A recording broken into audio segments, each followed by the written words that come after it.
नमस्कार, मैं हूं प्रसून।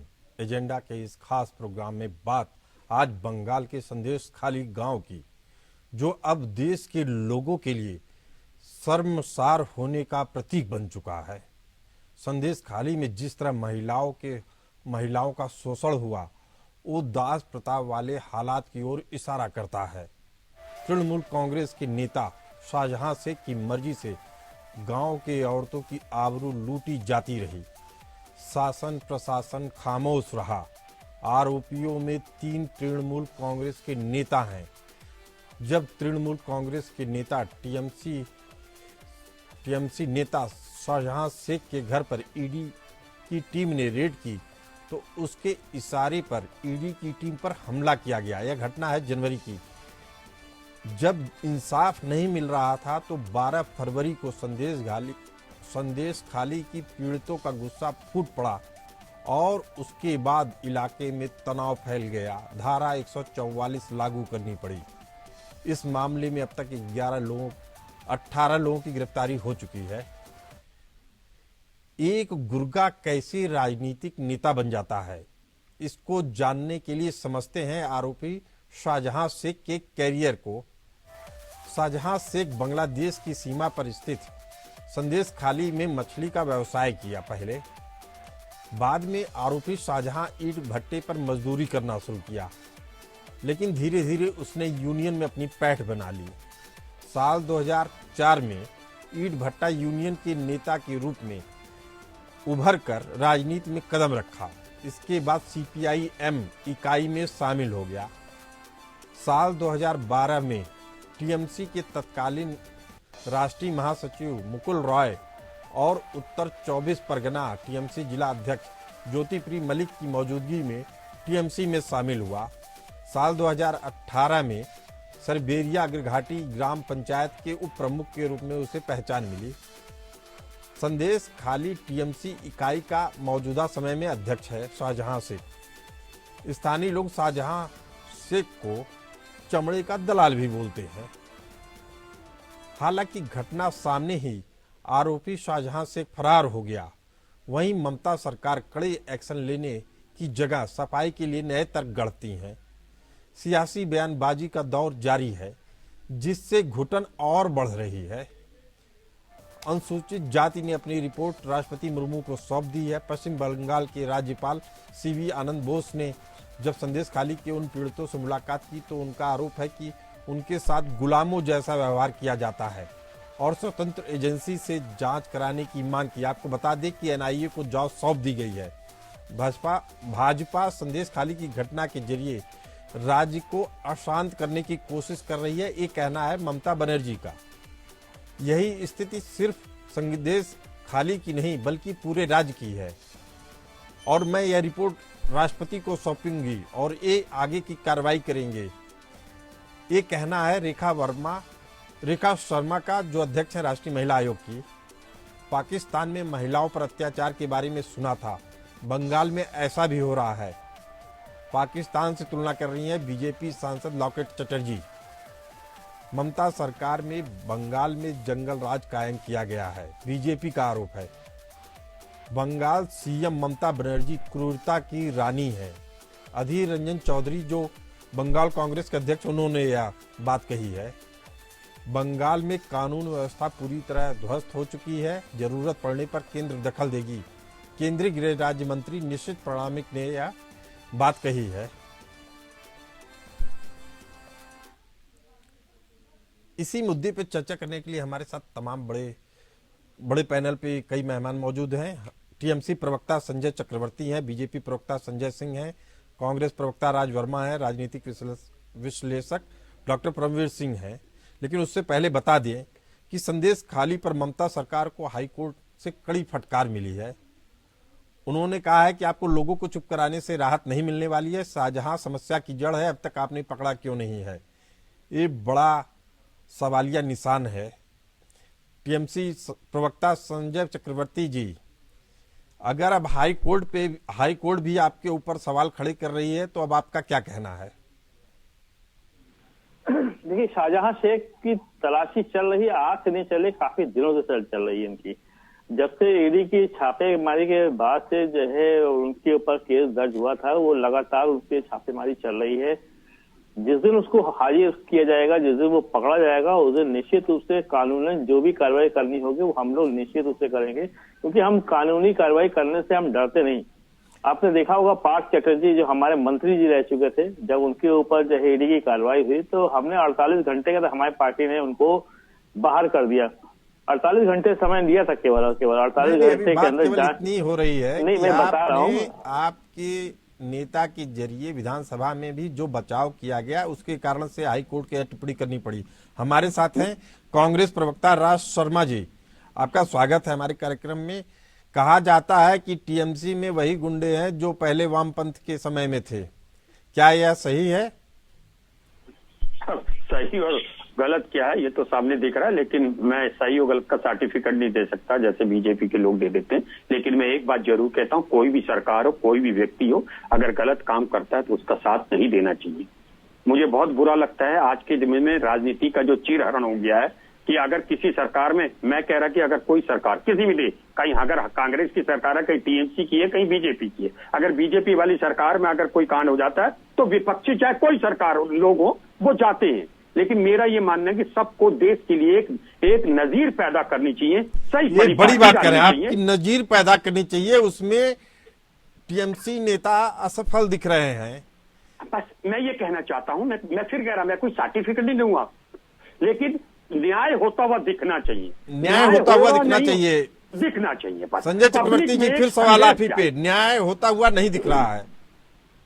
देखिए, मैंने फिर अभी हमारे कांग्रेस भाई ने बड़ी अच्छी बात कही है, कांग्रेस प्रवक्ता ने अच्छी बात कही है, मैं भी उसको बिल्कुल समर्थन करता हूँ। और हमने पहले भी कहा कि हम कार्रवाई करते हैं, हम पालते पोसते नहीं, कार्रवाई करती नहीं दिख रहे हैं, तभी तो हाई कोर्ट की टिप्पणी आई है। सुन तो लीजिए, अगर आपको कहीं से पता चले कि यहाँ पे जो है शाहजहां से छुपा हुआ, हमको बताइए। कार्रवाई नहीं होगी तब बताइए। कार्रवाई हो रही, 18 लोगों की गिरफ्तारी ऑलरेडी हो चुकी है। हम कार्रवाई नहीं कर रहे होते तो 18 लोग गिरफ्तार कैसे होते हैं? आप अपने सवाल के, आप अपने सरकार की कार्यप्रणाली पर ध्यान दीजिए। जनवरी में उसके गुर्गे हमला करते हैं ईडी की टीम पे। ईडी जानते हैं कैसी एजेंसी है, उसकी टीम पे भी हमला करने से नहीं घबराते हैं। जनवरी से फरवरी हो गया और आप कह रहे हैं कि आप बताइए। आप नहीं बता पा रहे हैं, आपके पास पूरा महकमा, आप हमसे पूछ रहे हैं कि आप बताइए। बीजेपी प्रवक्ता हमारे साथ मौजूद हैं, संजय सिंह जी। संजय सिंह जी, केंद्रीय एजेंसी पे हमला होता है, उसके बाद भी आप आरोपी को नहीं पकड़ पा रहे हैं, किसकी खामी है? कमाल को क्वेश्चन है भाई साहब। आरोपी को पकड़ने की जिम्मेदारी जो है राज्य सरकार की है, और राज्य सरकार अपना काम बखूबी नहीं निभा पा रही है। अब आप एक चीज देखें कि शाहजहां ये कोई एक नहीं है। बंगाल के अंदर इधर दर्जनों ऐसी घटनाएं भी हैं जिसमें महिलाओं के साथ बलात्कार, अत्याचार और जुर्म हुआ है, और वहां पे बहन ममता बनर्जी मुस्लिम तुष्टीकरण करने के चक्कर में कभी भी आरोपी को पकड़ने की जगह और लाठीचार्ज करवाती है। आपको ये देखना पड़ेगा कि आज जो बंगाल की स्थिति है, अगर महज एक वोट के कारण हम पूरे बंगाल में ये स्थिति पैदा होगी कि आज वहाँ राष्ट्रपति शासन का डिमांड किया जा रहा है, हाईकोर्ट को इंटरफेरेंस करना पड़ रहा है। ईडी एक केंद्रीय जांच एजेंसी है जिसके ऊपर अटैक कर दिया गया, और राज्य सरकार को उसके ऊपर कार्रवाई करनी है, उचित कार्रवाई करनी है। और जो मुख्य नेता हैं, जो पहले, देखिए आप अभी एक सवाल उनसे कर रहे थे कि जो मार्क्सवादी के गुंडे, सीपीआई की वहम के गुंडे थे, वो तृणमूल में जुड़ गए। आपने सही सवाल किया था, इसका भी आप इतिहास देख लीजिए। ये पहले सीपीआईएम में ही थे, उसके बाद 2012 में ये जुड़े हैं तृणमूल कांग्रेस से जुड़े हैं। गुंडागर्दी करने का लाइसेंस ममता बनर्जी ने खुलेआम बांट रखा है, और महज सिर्फ वोट के कारण। महज वोट के कारण। डॉक्टर परमवीर सिंह जी हैं हमारे साथ मौजूद हैं, राजनीतिक विश्लेषक हैं। बंगाल में यह किस तरह की राजनीति चल रही है? अपराधियों को संरक्षण दिया जा रहा है। अब देखिए, बंगाल की हालत आज की देखते हुए गुजरात आपकी जो लाइनें हैं वो पढ़ना चाहूंगा मैं।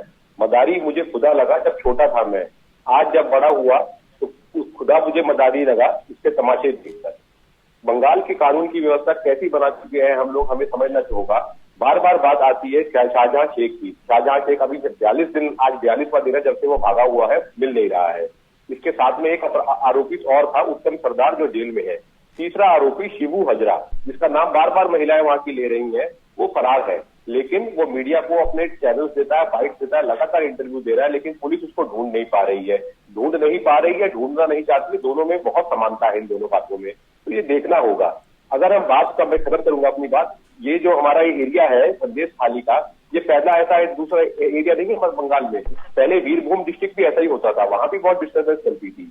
यहाँ पर देखना होगा, यहाँ पर ऑपोजिशन आपकी कोई चीज ही नहीं है।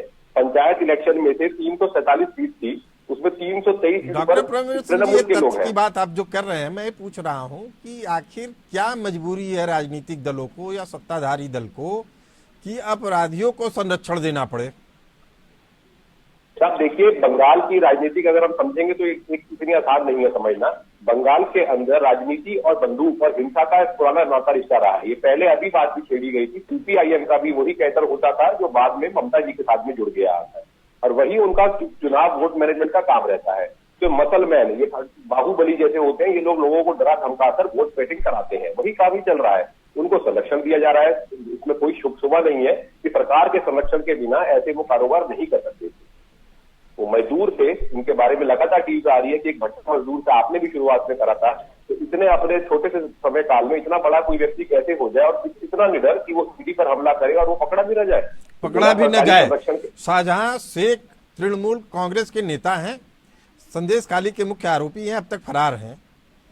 दूसरा है शिबू हाजरा, जो तृणमूल कांग्रेस का नेता है, 8 दिनों से पुलिस की रिमांड में है। तीसरा उत्तम सरकार, वो भी गिरफ्तार हो चुके हैं। संदेश के खाली वाले मामले में पहली गिरफ्तारी थी। अब तक 18 आरोपियों को गिरफ्तार किया जा चुका है। लेकिन बार बार यह सवाल उठ रहा है कि क्या इस तरह का संदेश नहीं दिया जाना चाहिए कि अपराधी अपराध करने से डरे? बार बार सवाल यही खड़ा हो रहा है संजय चक्रवर्ती जी कि आप अपराधियों को सख्त मैसेज दे पाने में असफल रहे हैं। देखिए, अगर सख्त मैसेज नहीं दिया होता तो ये गिरफ्तारी नहीं होती। हम वो नहीं जो अपराध करते रहे और टिप्पणी होती रहे। अभी हमारे भाजपा के प्रवक्ता बता रहे थे हाईकोर्ट की टिप्पणी के बाद, अरे सर आप इस तरह की बातें करोगे? आपका जो मॉडल है ना, गुजरात मॉडल, वहां पे बिल्किस बानो के 11 अपराधियों को जो है बलात्कारियों को बाकायदा फूल माला पहना करके आप लोगों ने मंच में बैठाला था। संजय चक्रवर्ती जी, आप इतने गंभीर विषय पे बात कर रहे हैं, मैं भी आ रहा हूँ, और आप कह रहे हैं कि हमारी चमड़ी ज्यादा काली आपकी चमड़ी से। नहीं काली, ये बात आप लोग हमेशा क्यों कहते हैं? नहीं गोरी, अभी इस तरह की तुलना मत करिए। एक जगह अपराध हो रहा है, उसमें सजा हो रही है, जिन्होंने सजा काट ली, जिन्होंने सजा काट ली उनको मैंने कोर्ट ने बेल दी थी। सुन लीजिए मेरी बात, कोर्ट ने बेल दी थी। आप इस तरीके से भ्रामक चीजें फैलाएंगे तो कैसे बात अंदर क्यों करवा दिया? कैसी बात कर रहे हैं आप सर? आपको पूरी जानकारी रखिए। कोर्ट की तरफ से उनको रिहाई हुई थी, कोर्ट ने उनकी जमानत रद्द कर दी, वापस आ गए जेल में। लेकिन आज जिस आदमी को सजा ही नहीं देना चाह रहे हैं उस पर सवाल खड़े हो रहे हैं, आप उस पर बात नहीं कर रहे हैं। मुझे पूरी जानकारी नहीं है। गुजरात सरकार ने उनको छोड़ा था और अरे किसके आधार पे छोड़ा था? अदालत ने उस पर अदालत की प्रक्रिया पूरी करने के बाद छोड़ा था कि पहले छोड़ा था? पूरी बात ये समझिएगा, सुप्रीम कोर्ट ने अंदर क्यों किया उनको दोबारा?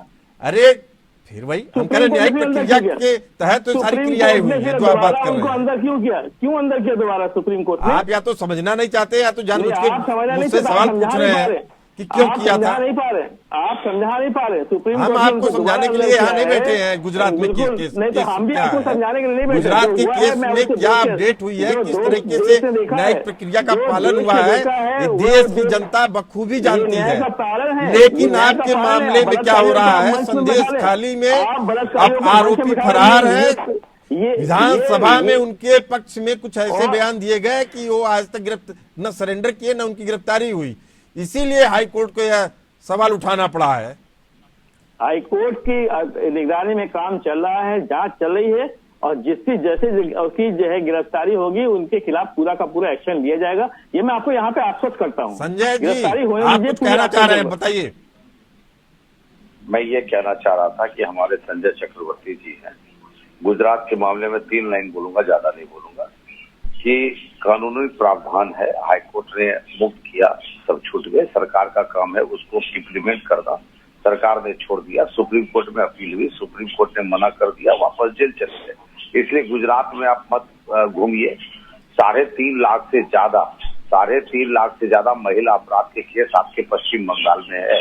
1 लाख से ज्यादा कैदी, जो कैदी नहीं कर सकता हूँ, 1 लाख से ज्यादा आरोपी जिसका अभी संज्ञान तक भी नहीं लिया गया है। ये पश्चिम बंगाल का इतिहास है। आप इस बात को समझने की कोशिश कीजिए। जब जब हम वोट की राजनीति करेंगे, जब जब हम वोट में तुष्टीकरण को ढूंढेंगे, जब जब हम बांग्लादेश के बांग्लादेशियों का मदद लेने का एक भाव पैदा करेंगे, तब तब ये स्थिति निरंतर पैदा होती रहेगी और दिक्कतें बनी रहेगी। राज शर्मा जी हमारे साथ हैं। हम इनसे अभी वक्त हो चला एक ब्रेक का, लेकिन हम उनसे ब्रेक पे आने के बाद ये जरूर पूछेंगे कि जो आक्रामक राजनीति थी, जो गुंडों के खिलाफ आप एक मुहिम छेड़ते थे, जन आंदोलन छेड़ते थे, ममता दीदी के जाने के बाद वो आंदोलन नहीं दिख रहे हैं। पहले आप वामपंथियों के खिलाफ ऐसे आंदोलन करते रहे हैं, लेकिन अब नहीं दिखते हैं। बात कर रहे हैं संदेश खाली का गुनाहगार कौन है। संदेश खाली के हालात के लिए ममता दीदी कितनी जिम्मेदार, यह सवाल है टीएमसी प्रवक्ता से। ममता दीदी को कितना जिम्मेदार मानते हैं एक प्रदेश के मुखिया के नाते, संजय जी? देखिए, पहली बात, जिस तरीके से आप बात करें कितना गुनहगार मानते हैं, गुनहगार किस बात के लिए? पहली बात, वो कार्रवाई कर रहे हैं, वो मुख्यमंत्री हैं और मुख्यमंत्री का काम होता है राज्य में हर तरीके से कानून व्यवस्था को बनाए रखना, और वो पूरी तरीके से बनाए रखने की कोशिश की जा रही है और उसको हम लोग सफल भी रहे हैं। गिरफ्तारियां भी हुई है, इस समय अंडर कंट्रोल में है। मैं तो बार बार यही चाहता हूँ कि अगर बड़ा सवाल इस केस में जानते क्या है आप, या तो समझना नहीं चाह रहे या समझ नहीं पाए अभी तक। इस केस में सबसे बड़ा सवाल ये है कि एक दिन की कहानी नहीं थी, सालों से चल रहा था इस तरह का शोषण, शासन प्रशासन की जानकारी में हो रहा था और चारों तरफ सन्नाटा छाया हुआ था। ये तो महिलाओं का जब गुस्सा फूटा है तब सामने ये बातें आई हैं। मीडिया टीम जब वहां महिलाओं ने हमला कर दिया थाने पे, इनके घरों पे, तब मालूम चला लोगों को कि इनके अंदर कितना गुस्सा भरा और असल मामला क्या था। मैं ये पूछ रहा हूं, बंगाल में कितने संदेश खाली हैं? थोड़ा आप ही बता दीजिए कितने हैं। राज आप कर रहे हैं, बता दूं मैं? बिल्कुल नहीं ना, आप तो पूछे ना इस तरह के कितने संदेश खाली, तो थोड़ा आप ही बता दीजिए कितने संदेश खाली है। मैं ये पूछना चाहता हूँ कि आजकल के जमाने में जब मीडिया इतना सक्रिय है, सोशल मीडिया इतना सक्रिय है, तो महिलाओं के साथ जिनके साथ अपराध हुआ था, अगर पुलिस नहीं करे तो पुलिस क्या अगर कार्रवाई नहीं की है, हम कहते हैं अगर पुलिस ने कार्रवाई नहीं की तो गलत किया है। इसका मर्म समझिए आप। एक्चुअली अब हम आपको बताते हैं इसी सवाल कहाँ से। पहली बात तो सवाल आंसर ले लीजिए। जी आप बोल दीजिए। हाँ ठीक है ना, हाँ अच्छा रहेगा पूरा आंसर।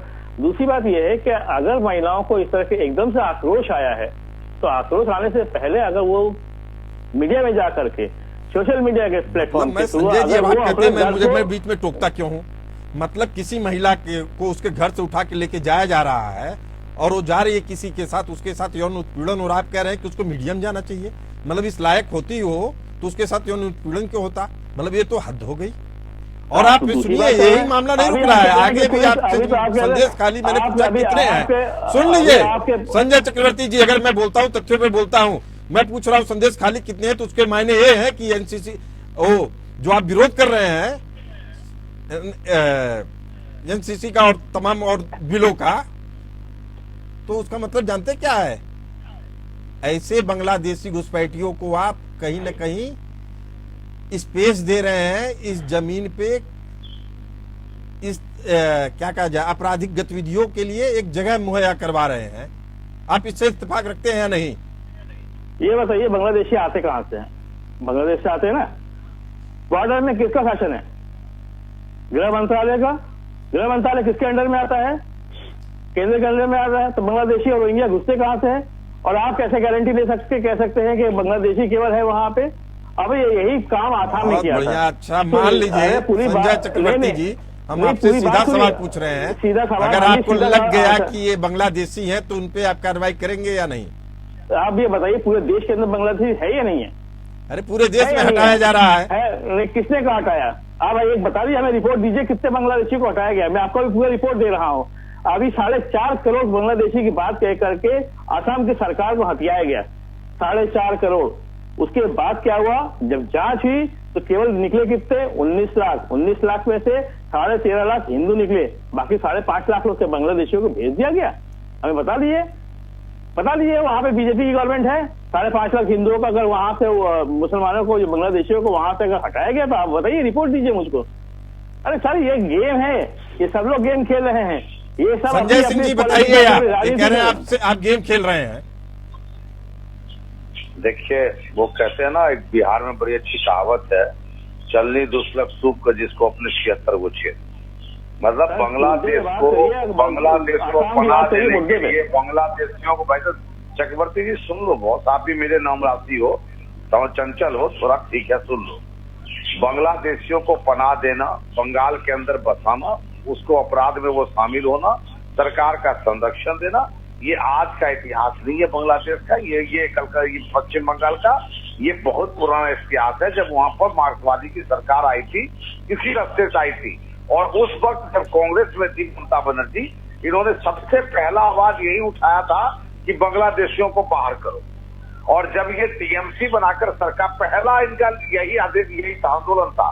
और जब ये सरकार में जब ये खुद वापस आई, तो उसके बाद कितने लाख बांग्लादेशियों को राशन कार्ड दिया गया, वहां की सारी सुख सुविधाएं दी गई, बंगाल में बसाया गया, उनका वोटर लिस्ट में नाम ऐड किया गया, और उसी मार्ग से सत्ता को हथियाया गया जिस मार्ग से मार्क्सवादी चला करते थे बंगाल के अंदर, जिसका विरोध करती थी ममता बनर्जी।